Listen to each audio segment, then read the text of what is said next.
il tue sa mère et perd sa virginité en la... Voilà, t'as compris la suite. Franchement, tellement l'histoire elle est sale, je sais même pas si YouTube va accepter ce titre. Mais c'est pas possible de faire ce genre de choses, surtout que... Là déjà, ce que je vous ai dit, c'est hard, c'est choquant. Mais quand vous allez connaître l'histoire, vous allez tomber.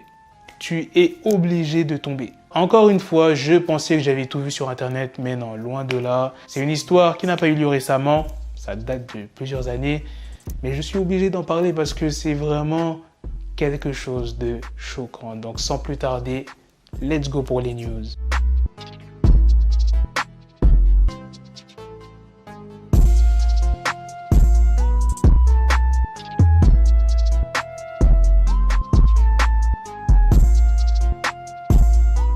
Alors cette histoire s'est passée dans la ville de Corpus Christi au Texas au mois de mars. Il y a un jeune homme âgé de 18 ans qui a avoué au détective avoir tué sa mère en lui portant des coups de marteau à la tête et avoir violé son cadavre par la suite. L'homme âgé de 18 ans s'appelle Kevin Davis et il a informé les autorités qu'il avait des fantasmes sexuels et violents avec des femmes, incluant sa mère ainsi que sa sœur.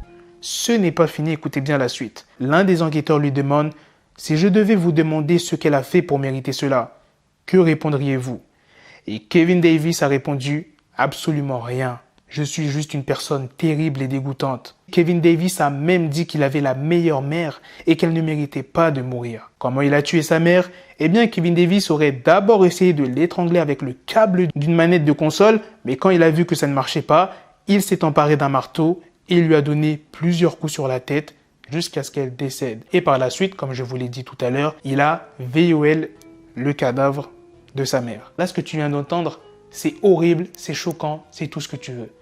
Mais après qu'il ait violé sa mère, il aurait attendu que sa sœur rentre pour faire la même chose. Mais heureusement, sa sœur n'est jamais rentrée. Et vous savez ce qu'il a décidé de faire, Kevin Davis?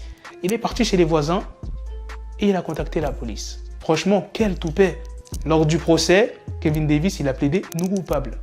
Mais vu que les autorités, ils avaient une vidéo où il avouait ce qu'il avait fait, eh bien, Kevin Davis a été condamné à 99 ans de prison. Là, on ne peut pas donner mieux. Et pour finir cette histoire, Kevin Davis a affirmé qu'il n'était pas fou, mais que c'était une personne abominable et que s'il devait recommencer, il le ferait sans hésiter. On est bien d'accord que Kevin Davis a de sérieux problèmes. Là, je suis sûr de moi à 1000%, on ne trouvera pas pire comme histoire. Là, je pense que là, on atteint un stade, là, c'est... Non, on ne peut pas dépasser ça. Je vous mets au défi de me trouver une histoire plus sale que ça. Bien évidemment, si vous voulez que je vous raconte plus d'histoires dans ce genre, vous mettez un maximum de pouces bleus. Je demande rien de fou, juste des pouces bleus. Bref, sur ce, on se donne rendez-vous très prochainement pour d'autres vidéos news. Prenez soin de vous, la famille. Peace!